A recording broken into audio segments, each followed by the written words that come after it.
ആന എഴുന്നള്ളിപ്പിന് മാർഗനിർദ്ദേശങ്ങൾ സംബന്ധിച്ച ഹൈക്കോടതി ഉത്തരവിലെ സ്റ്റേ നീക്കണമെന്ന ആവശ്യപ്പെട്ട് നൽകിയ ഹർജി സുപ്രീം കോടതി തള്ളി. ഹർജി അടിയന്തരവാദം സാധ്യമാകില്ലെന്നും സുപ്രീം കോടതി ചൂണ്ടിക്കാട്ടി. കാളിദാസ് പ്രസാദ് ഉണ്ട് വാർത്തയുടെ വിശദാംശങ്ങൾ നൽകുന്നതിനായി. എന്തൊക്കെ കാര്യങ്ങൾ ചൂണ്ടിക്കാണിക്കുന്നുണ്ട് കാളിദാസ് ഈ ഒരു വിഷയത്തിൽ സുപ്രീം കോടതി? ഭദ്ര, മൃഗസ്നേഹികളെ സംബന്ധിച്ച് വലിയൊരു തിരിച്ചടിയാണ് ഈ ഒരു ഹർജി തള്ളലിലൂടെ ഉണ്ടായിരിക്കുന്നത് എന്ന് തന്നെ പറയാം. സുപ്രീം കോടതി ജസ്റ്റിസ് BV നാഗരത്ന അധ്യക്ഷനായ ബെഞ്ചാണ് ഈ ഒരു ഹർജി തള്ളിയത്. കഴിഞ്ഞ ഡിസംബറിലാണ് ഇതിനെ സംബന്ധിച്ച് ഹൈക്കോടതി പുറത്തിറക്കിയ ആന എഴുന്നള്ളിപ്പിനെ സംബന്ധിച്ച് ഹൈക്കോടതി പുറത്തിറക്കിയ ഉത്തരവിൽ സുപ്രീം കോടതി സ്റ്റേ നൽകിയത്. ഇതിനുശേഷം വലിയ രീതിയിൽ കേസുകളും ഹർജികളും എല്ലാം കൊടുക്കുന്ന ഒരു സാഹചര്യം ഉണ്ടായിരുന്നു. അതിൽ ഇന്നായിരുന്നു ഇതിനെ സംബന്ധിച്ച് ഈ ഹർജികളൊക്കെ മൃഗസ്നേഹികൾ നൽകിയ ഹർജി പരിഗണിച്ചത്. ഇതിപ്പോൾ ഈ ഒരു കേസ് ഇപ്പോൾ അടിയന്തരമായി ഒരു വാദത്തിന് സാധ്യമല്ല എന്നാണ് സുപ്രീം കോടതി പറഞ്ഞിരിക്കുന്നത്. കാരണം മാർഗനിർദ്ദേശങ്ങളിൽ നിരവധി കാര്യങ്ങൾ പറഞ്ഞിട്ടുണ്ടായിരുന്നു.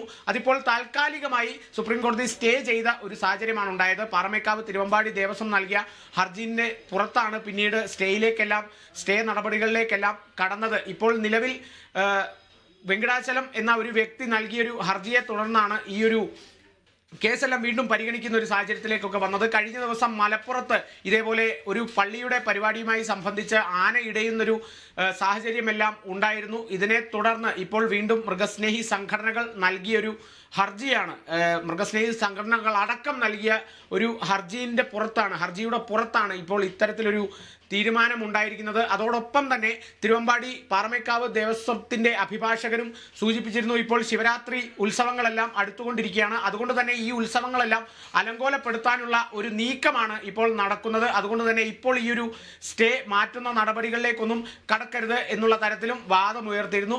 എന്തായാലും നിലവിൽ സുപ്രീം കോടതിയും തീരുമാനിച്ചിരിക്കുകയാണ്. ആ ഒരു നൽകിയിരിക്കുന്ന ഹൈക്കോടതി ആനയെഴുന്നള്ളിപ്പുമായി സംബന്ധിച്ച് ഹൈക്കോടതി പുറപ്പെടുവിച്ച മാർഗനിർദ്ദേശങ്ങളിൽ സുപ്രീം കോടതി നൽകിയിരിക്കുന്ന ആ സ്റ്റേ നീക്കേണ്ടതില്ല എന്നുള്ള തരത്തിലാണ് സുപ്രീം കോടതിയും ഇപ്പോൾ തീരുമാനിച്ചിരിക്കുന്നത്. ഇനി ഈ കേസ് പരിഗണിക്കാനിരിക്കുന്നത് ഫെബ്രുവരിയിലാണ്. അതുകൊണ്ട് തന്നെയാകാം ഇപ്പോൾ ഇത്തരത്തിൽ അടിയന്തരമായി ഒരു വാദത്തിലേക്ക് കടക്കുന്നില്ല എന്നുള്ളൊരു തീരുമാനത്തിലേക്ക് സുപ്രീം കോടതി ജസ്റ്റിസ് BV നാഗരത്ന അധ്യക്ഷനായിട്ടുള്ള ബെഞ്ച് തീരുമാനിച്ചത് എന്നുകൂടി നമുക്ക് പറയാൻ സാധിക്കും. എന്തായാലും മൃഗസ്നേഹികളെ സംബന്ധിച്ച് വലിയൊരു തിരിച്ചടി, വലിയൊരു നിരാശ എന്ന് തന്നെ നമുക്ക് ഈ ഒരു നിമിഷം പറയാൻ സാധിക്കും. ഭദ്ര, തീർച്ചയായും കാളിദാസ്, ആന എഴുന്നള്ളിപ്പ് നിയന്ത്രണങ്ങളിൽ മാർഗനിർദ്ദേശം പുറത്തിറക്കിക്കൊണ്ടുള്ള ഹൈക്കോടതിയുടെ ഉത്തരവിനുള്ള സ്റ്റേ നീക്കണമെന്ന മൃഗസ്നേഹികളുടെ ഹർജി അത് സുപ്രീം കോടതി തള്ളിയിരിക്കുകയാണ്.